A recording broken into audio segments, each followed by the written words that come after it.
Group of colleges के digital classroom में आप लोगों का बहुत बहुत स्वागत है। आज हम लोग बीए प्रथम वर्ष नए पाठ्यक्रम के अनुसार पेपर द्वितीय मानव विकास का अध्ययन करेंगे और आज का हमारा टॉपिक है बाल विकास को प्रभावित करने वाले कारक, जो आज के क्लास में हम लोग इसके बारे में ज्ञान प्राप्त करेंगे। आगे अब हम बढ़ते हैं।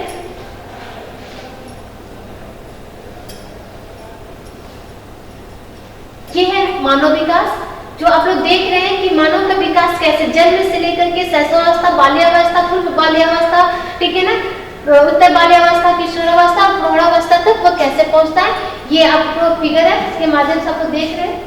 और आज इस टॉपिक का उद्देश्य है कि विकास को प्रभावित करने वाले कौन से कारक होते हैं, जिससे छात्र छात्राएं इसके बारे में ज्ञान अध्ययन करेंगे। तो चलिए आगे बढ़ते हैं आज के टॉपिक पे। आज का टॉपिक विकास को प्रभावित करने वाले कारक, ठीक है। आज का जो टॉपिक हमारा विकास को प्रभावित करने वाला कारक है,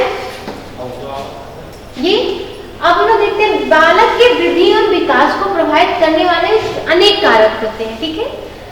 जो बालक के वृद्धि और विकास जो होता है उसको प्रभावित करने वाले क्या होते हैं, अनेक कारक होते हैं।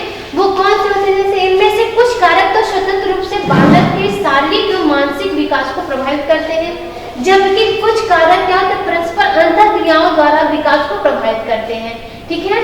ये क्या कहते हैं कि जो बालक के जो विकास है उसको प्रभावित करने वाले जो स्वतंत्र कुछ कारक ऐसे जो स्वतंत्र रूप से उसको प्रभावित करते हैं, जबकि कुछ कारक क्या होते हैं, अंतःक्रियाओं को प्रभावित करते हैं। स्वतंत्र रूप से प्रभावित करने वाले कारक जो शारीरिक एवं मानसिक विकास को जो प्रभावित करते हैं, ठीक है ना। इसमें आप देखिए बाल विकास को प्रभावित करने वाले कारक में इसमें अनुवांशिक जो कारक है वंशानुक्रम, ठीक है ना। जो वंशानुक्रम है, वंशानुक्रम कारक जन्म से प्राप्त होता है। जो मेरा पहला फैक्टर आता है जो विकास को प्रभावित करता है वो क्या होता है, वंशानुक्रम, ठीक है ना। वंशानुक्रम क्या है, जो जन्म से प्राप्त होता है। इसके बारे में पीटरसन ने कहा है कि किसी व्यक्ति को उसके माता पिता के माध्यम से उसके पूर्वजों के गुण जो प्राप्त होते हैं उन्हें अनुवांशिकता कहते हैं, ठीक है। पीटरसन महोदय ने क्या कहा है कि किसी व्यक्ति को उसके माता पिता के माध्यम से जो गुण प्राप्त होते हैं उसे क्या कहते हैं, अनुवांशिकता कहते हैं। जैसे कि कौन से गुण आपने देखा होगा कि किसी बच्चे का जो माता पिता होते हैं, ठीक है, ये बालक है, उसके जो माता पिता होते हैं, कोई लंबाई किसी की बहुत ज्यादा होती है, किसी की छोटी होती है, कोई गोरा होता है, कोई काला होता है, किसी का बाल घुंघराले होते हैं, ठीक है ना। तो ये क्या होता है, जो गुण होते हैं, चाहे नैतिक गुण, चारित्रिक गुण, ठीक है, ये गुण भी क्या होते हैं कि पूर्वजों से हस्तांतरित होते रहते हैं। कि ये किसके माध्यम से होते हैं, वंशानुगत माध्यम से होते हैं, ठीक है। ये प्रक्रिया क्या होता है, तो जो शारीरिक और मानसिक जो उसके विकास को प्रभावित करते हैं, ठीक है, उनके अंतर्गत जो आपका आता है आंतरिक और बाह्य गुण में कि उनकी लंबाई, चौड़ाई, ठीक है ना, चारित्रिक, नैतिक, ये सारे गुण उनके पूर्वजों, उनके माता पिता से उन बच्चों में आता है। और ये दो पक्षों से होता है, एक तो पितृ पक्ष होता है, एक मातृ पक्ष होता है। अगर मातृ पक्ष से उस बच्चे के जो गुण हस्तांतरित होते हैं एक दूसरे से दूसरी पीढ़ी में जब हस्तांतरित होता है तो उसको क्या कहते हैं, नाना नानी से, मौसी मौसा से वो उसके गुण प्राप्त होते हैं, ठीक है ना। जैसे कहते हैं लोग कि ये तो अपनी नानी की तरह गया है, ये कहावत देखा जाता है ग्रामीण क्षेत्रों में। कोई कहता है अपनी नानी की तरह बिल्कुल हूबहू चलती है, दिखती है, बोलती है, ठीक है, ये इसके नाना जी ऐसे थे। ये क्या है, मातृ पक्ष से आदत। अगर पितृ पक्ष से उसके गुण आते हैं जो जीन्स पाए जाते हैं, ठीक है ना, वो क्या होते हैं कि पितृ पक्ष से उसके दादा दादी, चाचा चाची, ठीक है, बड़े पिता ताऊ, ये सारे गुण जो अगर बच्चे में आता है तो क्या कहते हैं कि ये अपने पितृ पक्ष पे गया है, ठीक है। तो ये क्या होते हैं, एक पीढ़ी से दूसरी पीढ़ी में उसके गुण क्या होते हैं, हस्तांतरित होते हैं। और दूसरा फैक्टर देख लिया जाए, जैसे कि क्या होता है, बीमारी, ठीक है ना। जो रोग होते हैं वो भी क्या होते हैं कि एक पीढ़ी से दूसरी पीढ़ी में हस्तांतरित होते हैं। कुछ ऐसी बीमारियां जो होती हैं कि एक पीढ़ी से दूसरी पीढ़ी में जाता है, जिससे बालक के विकास को क्या होता है, प्रभावित होता है। मधुमेह हुआ, ऐसे अनेक प्रकार की जो बीमारियां होती हैं जो बालक में उसके माता पिता में अगर पाई जाती हैं तो उस बालक में भी आ जाता है, ठीक है। तो ये हुआ हमारा वंशानुक्रम। अब हम चलते हैं वातावरण पे। यह है वातावरण। वातावरण अनेक वस्तुओं के समावेश से बनता है तथा इसके अंतर्गत वे सभी बातें आ जाती हैं जो बालक के शारीरिक, मानसिक, सामाजिक, नैतिक तथा आध्यात्मिक विकास को प्रभावित करती हैं। क्या क्या वातावरण प्रभावित करती है बालक के? जैसे कि शारीरिक हुआ, मानसिक हुआ, सामाजिक हुआ, नैतिक तथा आध्यात्मिक विकास को भी प्रभावित करती हैं। इसके बारे में डगलस तथा हॉलैंड के अनुसार क्या कहा गया है कि वातावरण शब्द का प्रयोग उन समस्त बाह्य शक्तियों, प्रभावों तथा दशाओं को सामूहिक रूप से वर्णित करने के लिए किया जाता है जो जीवित प्राणियों के जीवन, स्वभाव, व्यवहार तथा वृद्धि, विकास व परिपक्वता को भी प्रभावित करती है। ये क्या है कि जो हमारा वातावरण होता है वो बालक के विकास को भी प्रभावित करता है। जो हमारा वातावरण होता है वो क्या करता है कि बालक के विकास को भी प्रभावित करता है। जैसे कि जैसा बालक का इन्वायरमेंट होगा वैसा उसका चारित्रिक, शारीरिक, मानसिक, संवेगात्मक, बौद्धिक विकास होगा। ठीक है, आप देख लेते हैं कि अगर जो माता पिता होते हैं बच्चे की प्लानिंग, जो शिक्षित, अगर देखिए जो शिक्षित माता पिता होते हैं अगर वो बच्चे की प्लानिंग करते हैं तो सोचते हैं कि जो मेरा वातावरण यानी जो आने वाली बेबी का इन्वायरमेंट हो वो अच्छा हो। ठीक है ना, इसके लिए हम लोग क्या करते हैं, अच्छे इन्वायरमेंट पे जाते हैं। ठीक है, दूर प्रवास करते हैं, वहाँ अच्छी जगह पे जाते हैं, वहाँ के इन्वायरमेंट को लेकर के और बेबी प्लानिंग करते हैं। तो वो बालक जो होता है वो बहुत ही अच्छा होता है, उसकी बुद्धि क्या होती है, तीव्र होती है। लेकिन अगर ग्रामीण क्षेत्रों में देखा जाए जो माता पिता शिक्षित नहीं होते उनका जो इन्वायरमेंट होता है वो बालक के विकास में बहुत ज्यादा अधिक प्रभावित करता है। जैसे कि आपने देखे होंगे कि जो प्रेग्नेंट लेडीज है उसके आसपास का जो वातावरण का सही नहीं होता है तो ये भी इफेक्ट क्या होता है, माता पिता पे पड़ता है। और घर का भी सबसे मेन जो बालक को प्रभावित करता है उसके घर का वातावरण होता है। ठीक है ना, तो इसीलिए जो बालक का विकास है उसको प्रभावित करने में वातावरण भी सहायक होता है। ठीक है ना, इसलिए वातावरण को क्या करना चाहिए, जो बालक एनवायरमेंट वो सही होना चाहिए। आगे चलते हैं, अब है रोग व चोट। रोग व चोट कैसे बालक के विकास को प्रभावित करता है वो देखते हैं। रोग व चोट का बालक के विकास पर नकारात्मक प्रभाव पड़ता है। ठीक है ना, क्या है, निगेटिविटी प्रभाव पड़ता है। गर्भकालीन अवस्था में यदि माता को गंभीर चोट लगी है अथवा वो कोई लाइलाज गंभीर बीमारी से ग्रसित है तो उसका घातक प्रभाव क्या होता है, शिशु के स्वास्थ्य पे पड़ता है। ठीक है ना, ये क्या है कि अगर माँ, ठीक है ना, अगर एक बच्चा है वो गर्भ में है तो गर्भवती स्त्री को क्या करना चाहिए, बहुत विशेष ध्यान रखना चाहिए, उठने में, चलने में, बैठने में। ठीक है ना, उसको क्या करना, विशेष ध्यान रखना चाहिए।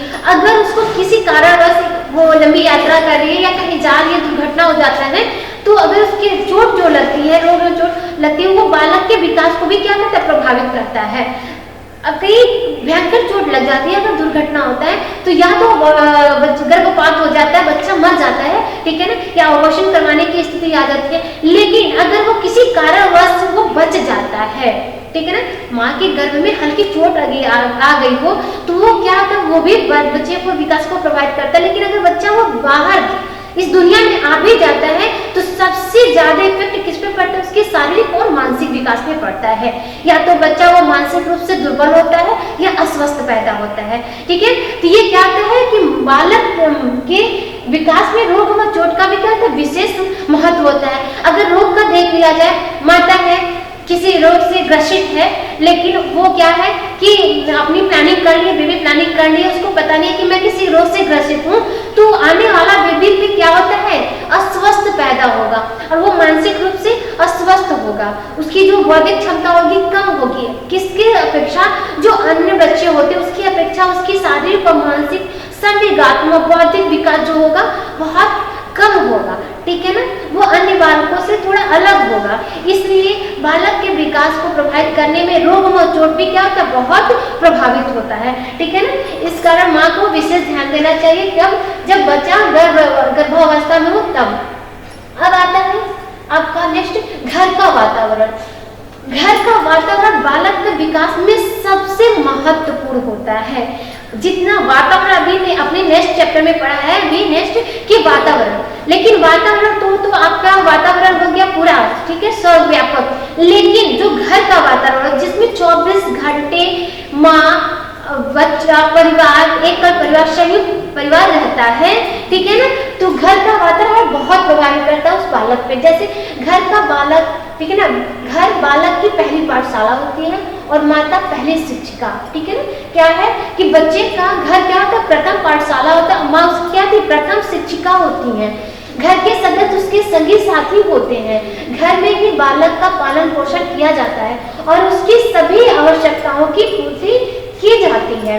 घर वह स्थान होता है जहाँ बालक को प्रेम, दया, करुणा, सहयोग, सहानुभूति, सौहार्द, त्याग, बलिदान आदि सकारात्मक गुणों को सीखने का अवसर मिलता है, ठीक है ना। ये घर क्या है कि घर क्या है, तो प्रथम पाठशाला होता है, माँ उसकी प्रथम शिक्षिका होती है, जो उनके घर के जो अन्य सदस्य होते हैं वो सगे और संबंधी होते हैं। तो ये सब क्या है कि इसके विकास को प्रभावित करती हैं। लेकिन अगर देखा जाए, ये तो पॉजिटिव हो गया, जहाँ पे वो हंसी खुशी से रहता हो, खेलता हो, कूदता हो, दया, प्रेम, स्नेह सब उसके अंदर उसके घर में मिल रहा हो। लेकिन अगर निगेटिविटी देखा जाए तो घर का वातावरण भी बालक के विकास पे प्रभावित करता है। जैसे कि अगर माता पिता क्या होते हैं कि बच्चों के सामने लड़ने लगते हैं, झगड़ने लगते हैं, ठीक है ना, गाली गलौज करने लगते हैं, तो इससे क्या होता है, बच्चे में एक कुंठा ग्रसित होता है कि मेरे माँ बाप 24 घंटे जब देखो तब लड़ते रहते हैं। इससे क्या होता है, बालक के विकास पे बहुत प्रभावित होता है। बच्चा एक नेगेटिविटी और कुंठा ग्रसित हो जाता है और उसकी जो सोचने समझने की जो क्रिया होती है वो क्षीण होती है, ठीक है ना। वो समझ नहीं पाता है कि मैं किसका सपोर्ट करूँ, माँ के सपोर्ट करने जाऊँ, पापा के सपोर्ट करने जाऊँ, किसका करने जाऊँ, ठीक है ना। उससे उसका जो प्रेम होता है ना, माँ बाप से जो स्नेह मिलना चाहिए, जो दया, जो करुणा, जो जैसे कि जो आराम, विलासात्मक, ठीक है, विलासात्मक जो क्रियाएं होती हैं जो घर में, वो चीजें उस बालक को नहीं मिल रही है, ठीक है ना। आरामदायक, विलासात्मक, ठीक है, स्नेह, प्यार, दुलार, ये सारी चीजें माँ क्या बाधित कर रही है, उसके किस पे कर रही है, उसके विकास को प्रभावित कर रही है। जैसे वो बालक क्या होगा, जब उसके विकास को प्रभावित कर, वो बालक क्या होगा, मंद बुद्धि का होगा, ठीक है। इसलिए माँ बाप का सोचना चाहिए, अगर माँ बाप अशिक्षित है तो उनको ये सोचना चाहिए कि घर का वातावरण क्या हो, स्वच्छ हो, शुद्ध हो और शांत हो, जिससे हमारी बेबी का क्या हो, विकास, उसका शारीरिक और मानसिक विकास क्या हो, तीव्र हो, ठीक है ना। वो बच्चे बहुत अधिक तेज होते हैं जिसका घर का वातावरण शांत होता है, माता पिता शिक्षित होते हैं, उनके घर का वातावरण चारों तरफ उनको क्या अच्छी चीजें होती मिलती हैं, ज्ञानवर्धक चीजें मिलती हैं, बड़ों का आदर करना, छोटों को स्नेह करना, ये सारी चीजें गुण जो उनकी नैतिक चारित्रिक विकास को प्रभावित करती है, ठीक है। अब हम आगे चलते हैं, विद्यालय वातावरण, ठीक है ना। घर के बाद बालक कहाँ जाता है, विद्यालय जाता है, ठीक है ना। घर के बाद बालक विद्यालय जाता है, घर से जो विकास उसका होता है उसके बाद वो विद्यालय में उसका विकास होता है। विद्यालय विकास क्या होता है, चलिए देखते हैं। बालक के वृद्धि एवं विकास में विद्यालय वातावरण का सुखद एवं शांतिपूर्ण होना चाहिए, ठीक है ना। क्या होना चाहिए, विकास में, बालक के विकास में विद्यालय वातावरण सुखद एवं शांतिपूर्ण होना चाहिए। ये क्या है, अनिवार्य है।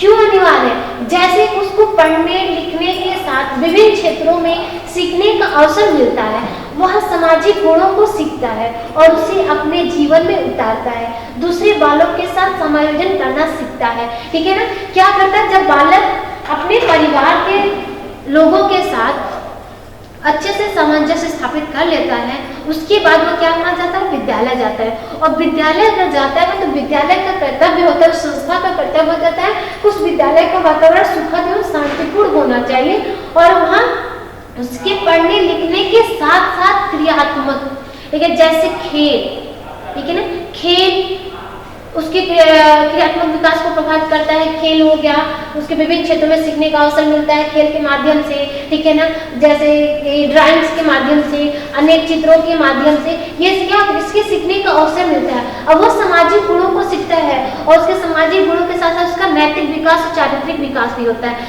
सामाजिक गुणों को सीखता है, जैसे कि आपने देखा होगा विद्यालय में आपको विभिन्न प्रकार के लोगों के, हमारे जो दार्शनिक थे, हमारे जो राजनेता थे, जो जैसे कि झांसी की रानी, चंद्रशेखर आजाद, भगत सिंह, ये महात्मा गांधी, ठीक है ना, इनके बारे में जो वो कहानियां सुनते हैं उससे उनका सामाजिक और नैतिक और चारित्रिक विकास होता है, ठीक है ना। और उनका दूसरा उसके बालों के साथ क्या होता है, सामाजिक समायोजन करना भी सीख जाता है। जैसे बालक जब घर से निकलता है तो थोड़ा संकोच करता है कि मैं बाहर के वातावरण में कैसे अपने आप को समायोजित करूंगा, ठीक है। लेकिन वो समायोजन की प्रक्रिया वो कैसे सीखता है, विद्यालय में सीखता है, जब अपने एज ग्रुप के साथी के साथ जब आता है, ठीक है ना, जब उसके एज ग्रुप के साथी मिलते हैं तो उसके धीरे धीरे उसके समायोजन यानी साथ उठने बैठने बोलने सीखने पढ़ने हर एक क्रियात्मक, ठीक है, हर एक एक्टिविटी को सीखता है तो उसका विकास होता है, ठीक है। तो बालक के विकास को प्रभावित करने में विद्यालयी वातावरण भी क्या होता है, सहायक होता है। अब हम नेक्स्ट चलते हैं, आसपास का वातावरण। आसपास का वातावरण भी बालक के विकास को प्रभावित करता है। जैसे कि बालक के विकास में घर एवं विद्यालय वातावरण के साथ साथ ही आसपास के वातावरण का सुखद एवं शांत रहना भी जरूरी है। यदि आसपास के बच्चे अच्छे संस्कारी और शिक्षित है तो बालक में भी इन गुणों का विकास होगा, ठीक है ना।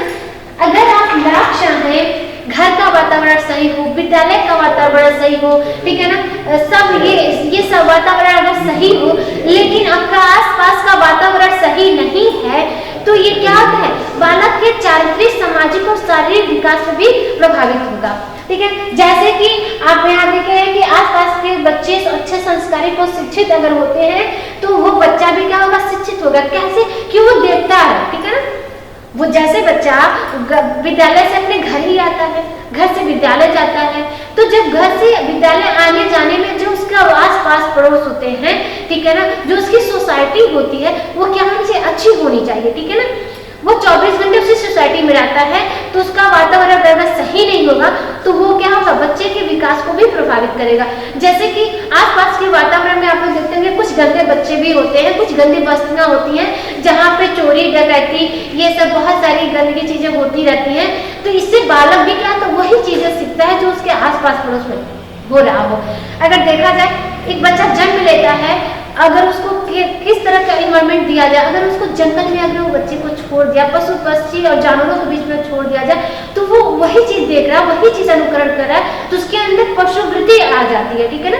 पशु वाली चीजें उससे वैसे चलना उठना बैठना चल ये सब वही सीखेगा। लेकिन अगर उसको समाज में रखा जाए, उसको समाज का आसपास का वातावरण अगर वो सोसाइटी में रख करके दिया जाए तो जैसा सोसाइटी में उसके आसपास के वातावरण में जो क्रियाएं होती रहती है वही बालक सीखता रहता है, ठीक है।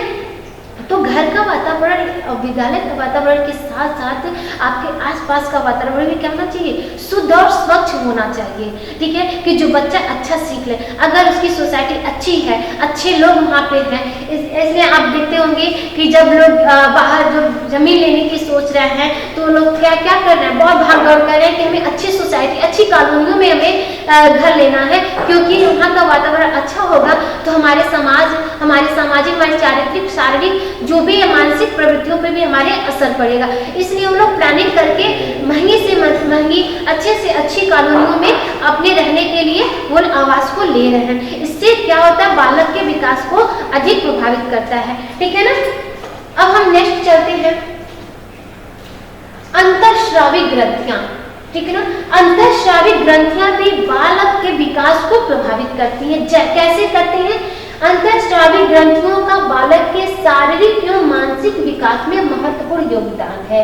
क्या है, महत्वपूर्ण योगदान है। जैसे थायराइड ग्रंथि से थायरॉक्सिन हार्मोन्स निकलता है जो याददाश्त बढ़ाने में तथा केंद्रीय नाड़ी संस्थान की सामान्य क्रिया के लिए जरूरी होता है। यह शरीर के ताप नियंत्रण में भी मदद करता है। बालक में थायराइड हार्मोन्स की कमी से क्रेटिनिस की स्थिति उत्पन्न हो जाती है।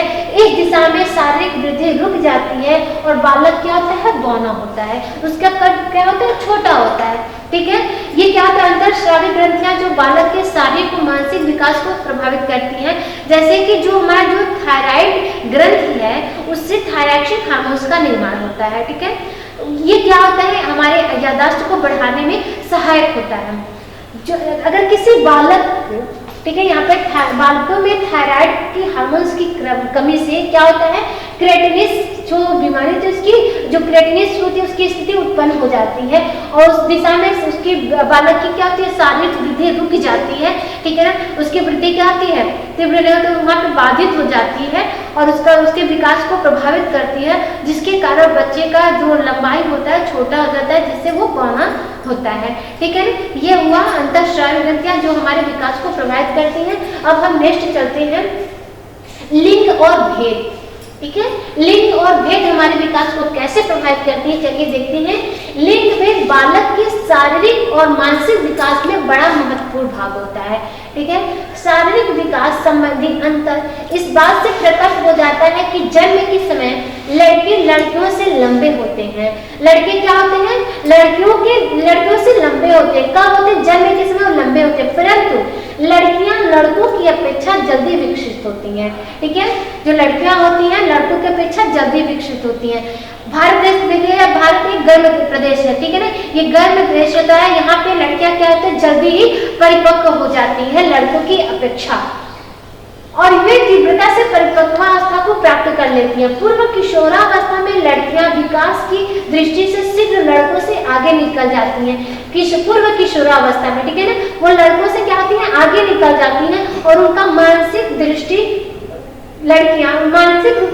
से लड़कियां लड़कों की अपेक्षा जल्दी परिपक्वता को प्राप्त कर लेती हैं। जैसे कि क्या होता है कि लड़कियां जो होती हैं लड़कों की अपेक्षा जल्दी किसी चीज को सीख लेती हैं, ठीक है ना। ये तो हुआ लिंग और भेद। लिंग और भेद में देखिए, अब नेक्स्ट चलते हैं प्रजाति। प्रजाति बालक विकास के क्षेत्र में किए गए अध्ययनों से यह भी सिद्ध हो चुका है कि प्रजाति की भी बालकों के विकास में अहम भूमिका है। प्रजाति का असर न केवल शारीरिक विकास में देखने को मिलता है बल्कि मानसिक विकास में भी देखने में मिलता है।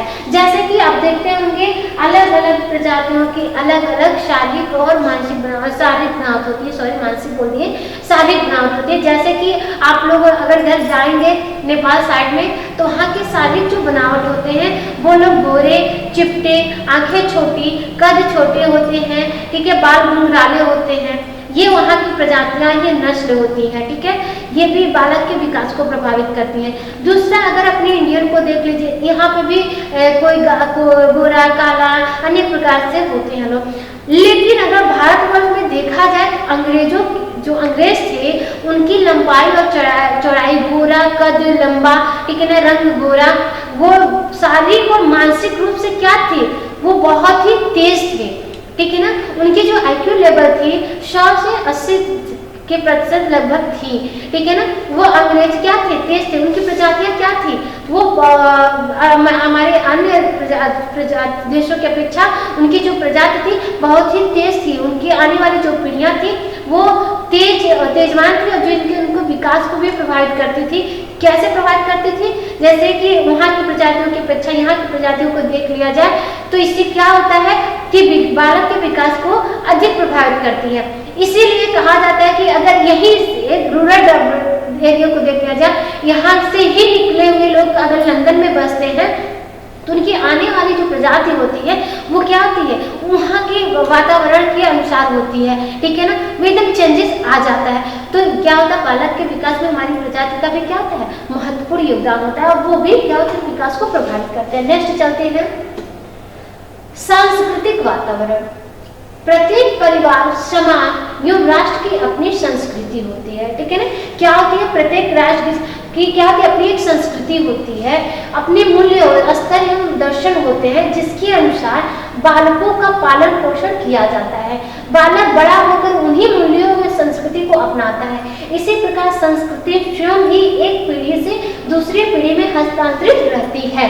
जैसे कि जो हमारी सांस्कृतिक वातावरण है, जो हमारी सांस्कृतिक वातावरण क्या होता है, आपने नेक्स्ट पढ़ा होगा कि वंशानुक्रम या वातावरण एक पीढ़ी से दूसरी पीढ़ी में हस्तांतरित होता है। उन गुणों को देखते हुए क्या होता है, एक पीढ़ी से दूसरी पीढ़ी में जाता है। हमारी संस्कृति क्या है, भारतीय संस्कृति क्या है कि औरतों के लिए साड़ी और सूट है, पुरुषों के लिए धोती है, ठीक है। लेकिन जो बाहरी जो हमारे सांस्कृतिक वातावरण है वहाँ पे अनेक प्रकार के, चाहे वो आप वस्त्र देख लीजिए, वस्त्र परिधान देख लीजिए, या आहार पोषण देख लीजिए, ठीक है, उनके रहन सहन के स्तर को देख लीजिए, तो ये भी क्या होती है, बाल विकास को प्रभावित करती हैं। लेकिन हमारी जो सांस्कृतिक होती है, जो सांस्कृतिक वातावरण होता है, वो हम लोग क्या करते हैं, जो हमारे पूर्वजों से हमें प्राप्त होती है, हम लोग उसी पे चलते हैं, ठीक है। हम अपने मूल्य और स्तर को नहीं गिरा सकते हैं, क्योंकि इससे क्या होता है, हमारे सामाजिक विकास को भी वो क्या करता है, प्रभावित करता है। इसलिए सामाजिक वातावरण भी क्या होता है, बालक विकास को प्रभावित करता है। Thank you.